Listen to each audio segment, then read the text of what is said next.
प्रवेश कर रहे हैं CNBC आवाज और इबेक्स कैश के शानदार स्टूडियो में।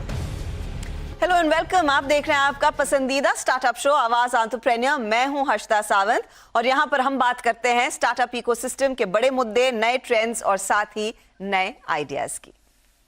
भारत के आत्मनिर्भर मिशन में एक और सेक्टर लाइमलाइट में आ गया है। सरकार ने हाल ही में ड्रोन और ड्रोन पार्ट्स के लिए 120 करोड़ की प्रोडक्शन लिंक्ड इंसेंटिव योजना को मंजूरी दी है। इस पॉलिसी का मकसद ड्रोन सेक्टर में इनोवेशन और मैन्युफैक्चरिंग को प्रमोट करने के साथ रोजगार पैदा करना है। सरकार को उम्मीद है कि देश में ड्रोन मैन्युफैक्चरिंग मौजूदा 60 करोड़ की तुलना में FY24 तक 900 करोड़ तक बढ़ेगी और लगभग 10,000 डायरेक्ट जॉब्स क्रिएट होंगे।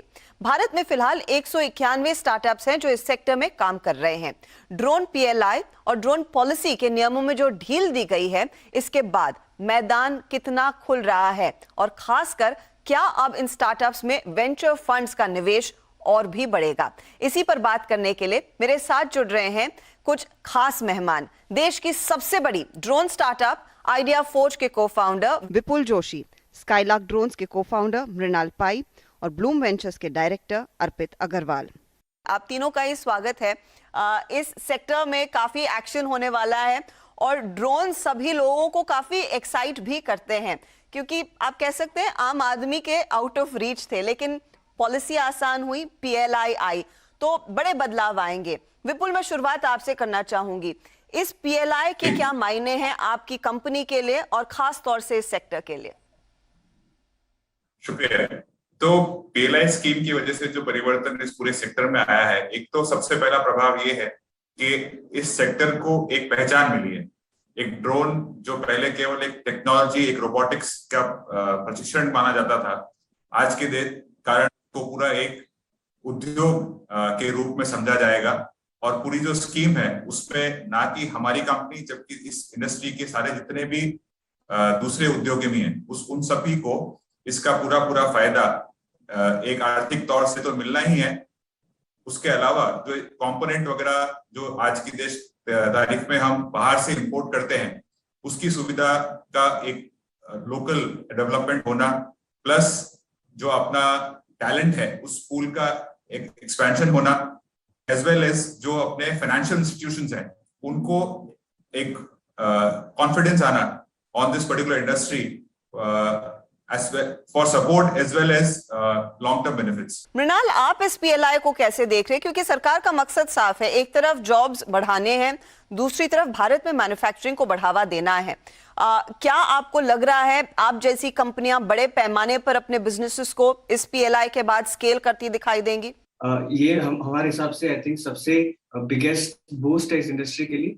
अगर आप हिस्ट्री अगर ट्रेस करोगे तो अभी 2014 में इसी एक्साइटमेंट, ड्रोन्स की जो एक्साइटमेंट है, उसी एक्साइटमेंट के वजह से ड्रोन्स बैन हुए थे इस कंट्री में। उसके बावजूद जो हमने जो इनोवेशन देखा है इस इंडस्ट्री में, सिंपली बिकॉज जो बेनिफिट इस ड्रोन्स के हैं, स्पेशली जो अभी कोविड टाइम में जो अभी निखर के आया हुआ है, अभी लोकस्ट स्प्रेइंग के लिए यूज हो रहे हैं ड्रोन्स, क्राउड सर्विसेज के लिए यूज हो रहे हैं, mining companies, construction companies satellite images के इक्विवेलेंट ड्रोन्स को यूज करके अभी अपने साइट को रिमोट घर बैठ के अभी रिमोट मॉनिटर कर रहे हैं। ये जो बेनिफिट्स अभी आए हैं और जिस तरीके से हमने इनोवेशन देखा है इस कंट्री में, स्पेशली जो स्टार्टअप्स के हैं हमारे तरह, जहाँ पे मैन्युफैक्चरिंग के अलावा जो सर्विसेज और सॉफ्टवेयर वैल्यू है ड्रोन्स के ऊपर, जिसका हमने अभी देखा है बढ़ते हुए।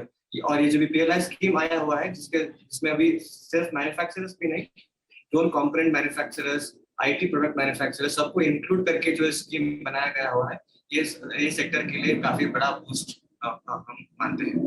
तो मुझे ये बताइए मृणाल, अब तक आप लोग अपने कंपोनेंट्स क्या बाहर से ला रहे थे? क्या ज्यादा इंडिजिनाइजेशन होगा, यानी कि भारतीय कंपोनेंट्स को आप प्रेफर करेंगे इस समय लेना, और वो फिर आपके लिए क्या कॉस्ट्स कम होते दिखाई देंगे? हमारे लिए fact of the matter is that कि आज प्रॉब्ली 90% ऑफ ड्रोन्स इंडिया में जो है आर इम्पोर्टेड। एटलीस्ट अगर ड्रोन्स कंप्लीटली इम्पोर्ट नहीं है तो कंपोनेंट्स इम्पोर्ट होते हैं। पर वो changes already we have been noticing, because जो इलेक्ट्रॉनिक्स पार्ट्स जो होते हैं, जो बैटरीज जो यूज होते हैं, मोटर जो यूज होते हैं, because of innovation in other sectors, for example electric vehicles, जो भी हो रहा है द ओवरऑल इलेक्ट्रॉनिक्स इकोसिस्टम, उसका बेनिफिट ड्रोन्स को ऑलरेडी मिल रहे हैं। और while we may be few years behind compared to global market, वो कैचअप जरूर हो सकता है over the next 3 years जो टारगेट जो लगाया है गवर्नमेंट ने, आई थिंक इस 3 years में कैचअप हो सकता है। और यही पॉइंट है हमारा कि जो पब्लिकेशन आया हुआ मिनिस्ट्री की तरफ से कि 10,000 डायरेक्ट जॉब्स फ्रॉम मैन्युफैक्चरिंग जी, but maybe around 5 lakh jobs from services and software sector. Or services and software sector so is our skill as the Indian economy, or that we believe is going to be a large job generator जहाँ पे drone pilots as a new profession निकल के आएगा, drone pilot training schools will be mandated here for drone operations. That ecosystem will evolve. So manufacturing के अलावा भी जो affiliated industry ecosystem है, that we believe will also grow tremendously. तो sky is the limit जो कहते हैं आम भाषा में, जब एक बड़ा मौका आता है, एक बड़ी अपॉर्चुनिटी आती है, नई अपॉर्चुनिटी आती है, वो डेफिनेटली इस सेक्टर के लिए ठीक बैठती है। अर्पित, एक चीज मैं आपसे समझना चाहूंगी, और मेरे पास कुछ डेटा है कि अब तक भारतीय कंपनियों में 2011 से 2021 का जो डेटा मैंने निकाला, $42 मिलियन तक का निवेश हुआ इस सेक्टर में, जहां पर यूएस में $4 बिलियन से ज्यादा का निवेश हुआ है, ग्लोबली $6.2 बिलियन का निवेश हुआ है। क्या आप जैसे निवेशक अब इस सेक्टर में और भी निवेश करने को उत्सुक हैं? ये जो पीएलआई की स्कीम सामने आई है, जो पॉलिसी में बदलाव हुए हैं, does it excite the VCs as well? जी देखिए, हो ये रहा है कि बहुत दिनों से जो पुराना पॉलिसी था वो अलाउ नहीं करता था कई सारी चीजें, इंटरेस्टिंग चीजें करना, फ्लेक्सिबिलिटी कम थी, पेपर वर्क बहुत ज्यादा था, इसकी वजह से काम पूरा ठप पड़ा था कंपनीज का। और इस पॉलिसी के आने के बाद एक काफी चीजें स्मूथ होंगी, जैसा विपुल ने बोला और मृणाल ने भी बोला, हर तरह की चीजें आसान भी होंगी, चीपर भी होंगी और एक्सेसिबल भी होंगी। उसकी वजह से डेफिनेटली मार्केट में बूम आएगा, और जब मार्केट में बूम आएगा तो निवेशक पीछे तो नहीं रहेंगे, और हम लोग जितना हो सकता है आगे बढ़ के इन्वेस्टमेंट करते रहेंगे। अभी भी किया है हमारे सेक्टर ने और आगे भी करते रहेंगे ड्रोन की इंडस्ट्री में। ड्रोन में 2 इंपॉर्टेंट चीज है, एक है ड्रोन मैन्युफैक्चरिंग और एक है ड्रोन सर्विसेज, जैसे मिनराल ने बोला। मेरा ख्याल से सर्विसेज और सॉफ्टवेयर एक बहुत बड़ा सेक्टर है जिसके बारे में अभी तक ज्यादा हम बात नहीं करते हैं, और हमें सर्विसेज के बारे में ज्यादा बात करनी चाहिए, क्योंकि ड्रोन बनाना एक चीज है, लेकिन ड्रोन को यूज कर पाना और उसके अंदर सर्विसेज प्रोवाइड करना बहुत बड़ी चीज है। यहाँ पर बहुत ज्यादा जॉब क्रिएशन की पॉसिबिलिटी भी है। और जैसे मृणाल भी कह रहे थे कि 5 लाख नई नौकरी आ सकती है सिर्फ सर्विस सेक्टर से अलोन। लेकिन मैन्युफैक्चरिंग पर मैं आना चाहूंगी। विपुल, मैं आपकी राय लेना चाहती हूँ, क्योंकि आपकी कंपनी भारतीय सेना के साथ काम कर रही है, वहां पर आपने ड्रोन्स देना शुरू किए हैं। ये डिफेंस कितना बड़ा मार्केट है, कितनी स्ट्रेंथ देती है आपको पॉलिसी और भी अग्रेसिव इन्वेस्टमेंट करने के लिए और अपनी कैपेसिटी बढ़ाने के लिए? तो जैसे बाकी सबने बोला, अब इंडियन डोमेस्टिक मार्केट का जो कंजम्पशन है उसके बढ़ने का समय आ गया है। अभी तक जितने रेस्ट्रिक्शंस थे पॉलिसी के, उसके कारण जो इसका उपयोग था वो रेस्ट्रिक्टेड हो रहा था। तो यहाँ तक कि केवल जो हमारी देश की सेना है उसका उपयोग, बल्कि दूसरे सेक्टर्स जैसे agriculture and mapping as a application, also mining, ये तरह के सारे एप्लीकेशंस का जो उपयोग या मैं बोलूंगा सदुपयोग जो है वो अब बढ़ेगा। अपनी सेना के अंदर आज तक में हमने केवल बॉर्डर सर्वेलेंस के अंदर ड्रोन्स का इस्तेमाल देखा है, पर आगे जाते हुए आप सेना में भी मैपिंग का यूज केस या और कई तरह के जो ड्रोन आज की तारीख में अभी आपने देखे होंगे, लेटेस्ट जो आर्मी ने ऑर्डर दिया है उसमें लॉइटर एम्युनिशन, इस तरह के दूसरे एप्लीकेशंस का यूसेज बढ़ना, प्लस यूनिट लेवल पे डिप्लॉयमेंट ऑफ ड्रोन्स एक बहुत बड़ा मौका है आज भारतीय इंडस्ट्री के लिए कि इतना डीप पेनिट्रेशन जो हम ड्रोन्स के साथ कर सकते हैं और अपनी सेना को ये एडिशनल सुविधा दे सकते हैं एज जैसे फोर्स मल्टीप्लायर जिसे बोला जाता है, वो इस पूरे इंडस्ट्री को एक डिफरेंट शेप, एक नया आयाम देगा। तो डिफेंस अकेले विपुल आपके लिए कितना बड़ा मार्केट होगा? क्या आप कुछ डिटेल शेयर कर पाएंगे कि आपकी डिफेंस से कितनी ऑर्डर बुक है एट द मोमेंट, कितनी ये बढ़ सकती है, and are you also looking at beyond defence orders? Yes, so defence नहीं, जैसे मैंने बोला कि मैपिंग, एग्रीकल्चर, माइनिंग, इस तरह के सारे सेक्टर्स जो हैं अब धीरे धीरे इस पॉलिसी के ओपन होने के बाद उसमें एज राइट सेड सर्विसेज का भी इनफ योगदान होगा। और ऑब्वियसली सर्विस करने के लिए you need the hardware as well, but as rightly said the software development as well as the service penetration पूरे देश के अंदर एक नए आयाम पे जाना बहुत जरूरी है। डिफेंस में अगर मैं बोलूं, बहुत ही जैसे हमारे करीब करीब इतना कैपेसिटी है कि हम 13,000 से 15,000 यूनिट केवल डिफेंस फोर्स को सप्लाई कर सकते हैं।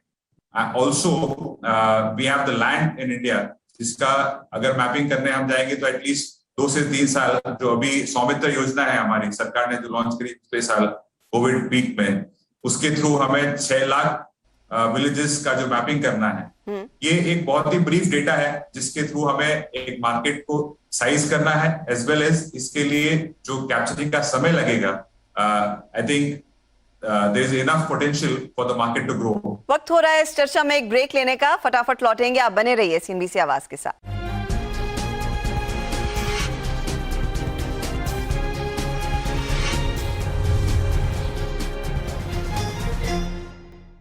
वेलकम बैक, आप देख रहे हैं आवाज एंटरप्रेन्योर और हम फोकस कर रहे हैं ड्रोन कंपनियों पर। चर्चा में मेरे साथ हैं आइडिया फोर्ज के को-फाउंडर विपुल जोशी, स्काईलार्क ड्रोन्स के को-फाउंडर मृणाल pai और ब्लूम वेंचर्स के डायरेक्टर अर्पित अग्रवाल। मृणाल, जब ये ड्रोन पॉलिसी का अनाउंसमेंट हुआ था, ऑफ कोर्स सोशल मीडिया पे सब लोग बोलने लगे अब ड्रोन के जरिए पिज्जा डिलीवरी होगी, but that's a very minute thing, correct? ये मुझे बताइए, बड़ी अपॉर्चुनिटी कहाँ है? क्या वो एग्रीकल्चरल सेक्टर में है, क्या माइनिंग में है, या फिर दूसरी सेवाओं में है? ये जो मैपिंग की बात विपुल कर रहे थे, कहां पर आपको लग रहा है आपका बड़ा चंक ऑफ रेवेन्यू आ सकता है अब? तो जैसे कि मैंने कहा, ये जो कमर्शियल यूज केसेस का बकेट कैटेगरी जो है, वी बिलीव कि वही सबसे बड़ा मार्केट है। वहां पे लॉजिस्टिक्स एक पार्ट है, तो नेक्स्ट एटलीस्ट हम बोल रहे हैं कि 5-10 साल तक वी बिलीव ये जो commercial non logistics commercial use cases जो है वही सबसे बड़ा मार्केट रहेगा। उसमें से जो हमने लास्ट पिछले 5-6 सालों में देखा है, उसमें ये जो मैपिंग जो यूज केसेस है, जहाँ पे अभी सौमित्र योजना जिसने जो बताया कि जो survey of India 6 lakh villages के ड्रोन मैपिंग कर रहे हैं, वो प्रॉब्ली दुनिया के सबसे लार्जेस्ट ड्रोन प्रोग्राम इंडिया में हो रहा है। और इसके अलावा जो mining construction monitoring across infra and large mining, जहाँ पे इंफ्रा वुड बी ये रोड्स कंस्ट्रक्शन हो या रेलवे मॉनिटरिंग, रेलवे इंस्पेक्शन हो, ट्रांसमिशन टावर इंस्पेक्शन जो आज अभी मैन्युअली लोग चढ़ के अभी इंस्पेक्ट करते हैं मैंडेटरली, वो भी ड्रोन से हो रहे हैं।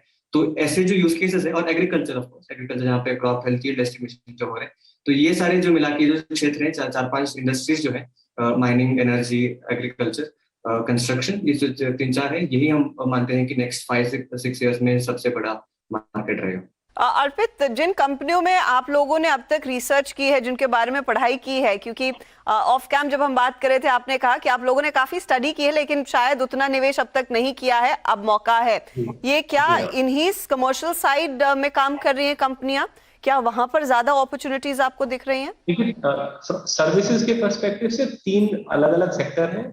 एक है कमर्शियल सेक्टर, जिसमें माइनिंग आएगा, कंस्ट्रक्शन आएगा, इंफ्रास्ट्रक्चर आएगा, और बहुत सारे और यूज केसेस हैं जो कमर्शियल यूज केस हैं। एक है मिलिट्री या डिफेंस यूज केस, जैसे कि आइडिया फोर्स के ड्रोन जो बना रहे हैं, ज्यादातर उनकी सेल माइनिंग मिलिट्री को होती है। और तीसरा है एग्रीकल्चर।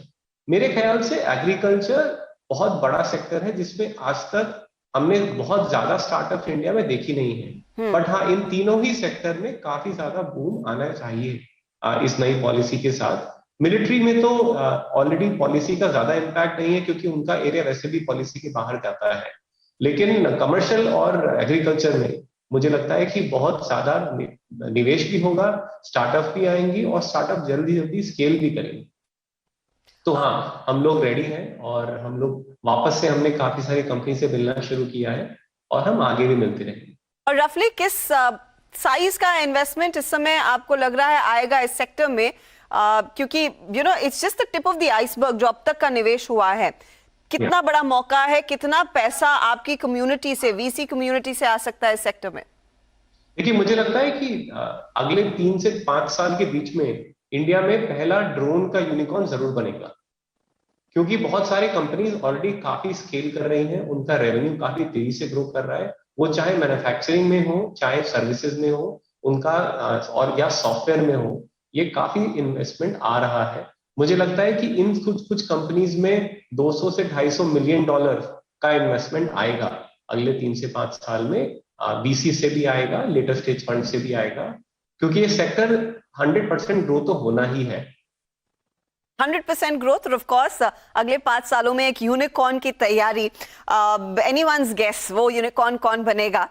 विपुल, मैं आपसे पूछना चाहूंगी, जो कॉन्स्टिट्यूएंट्स है या फिर जो कॉन्टूर्स हैं इस पीएलआई स्कीम के, एक तो 120 करोड़ के साथ शुरुआत हो रही है, इसकी आलोचना हुई थी कि सिर्फ 120 करोड़ क्यों दिया, क्या आगे चलकर इस पैकेज को बढ़ाया जा सकता है? तो स्कीम के अंदर सबसे पहला महत्वपूर्ण जो टॉपिक है वो है कि आज 20% का कंट्रीब्यूशन आपको वापस एज अ वित्तीय सपोर्ट दिया जाएगा।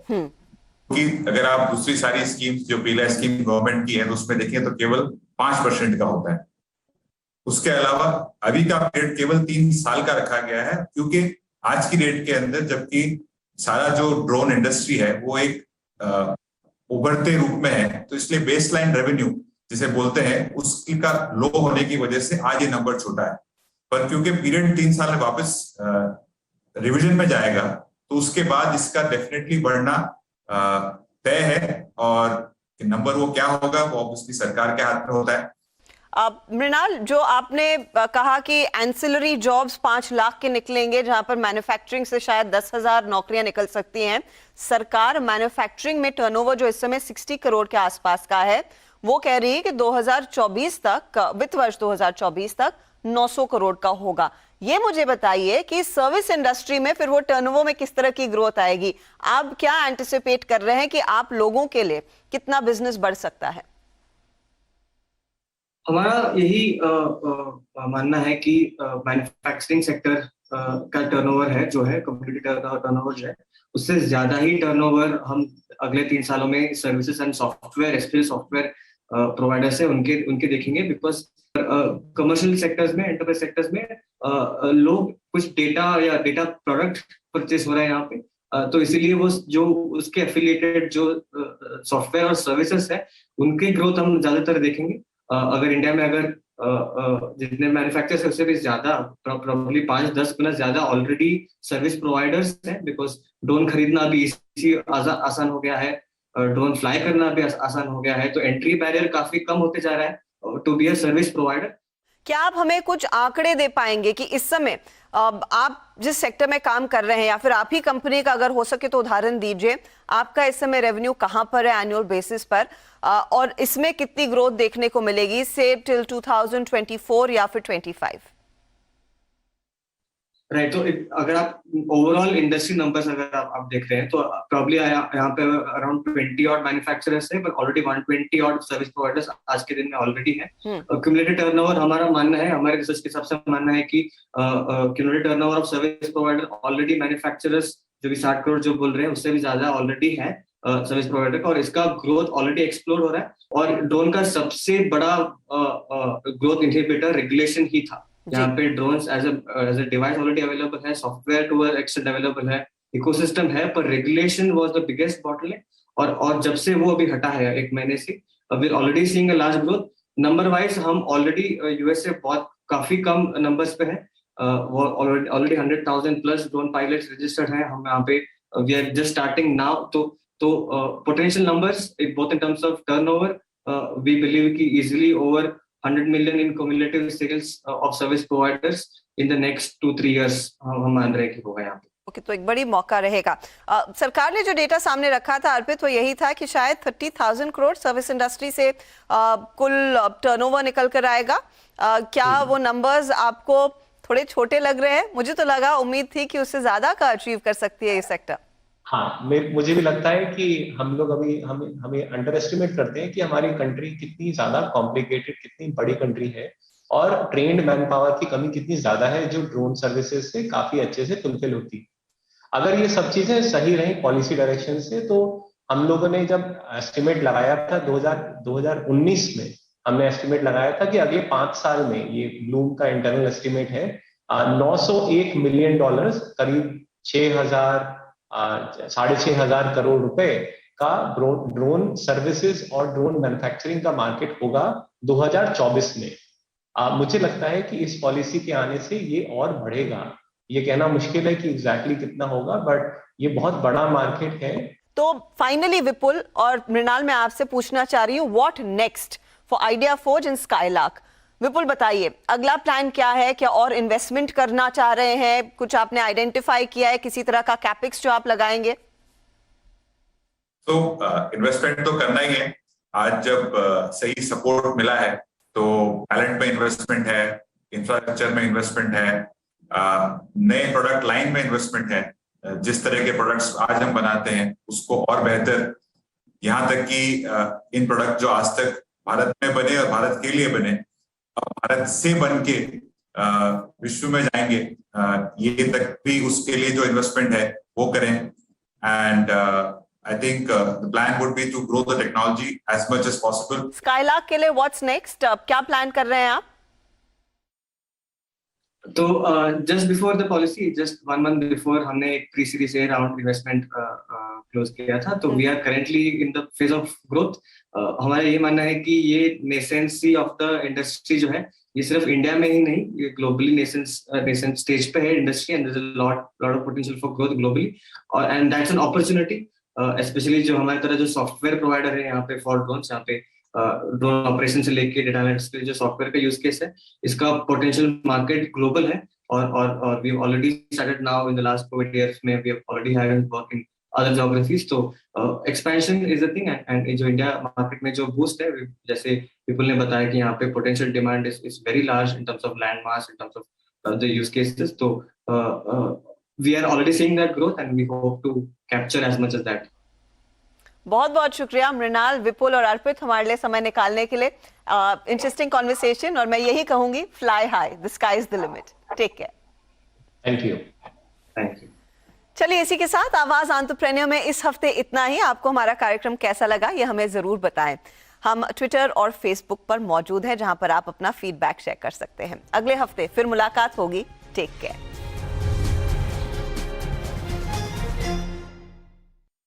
भरोसे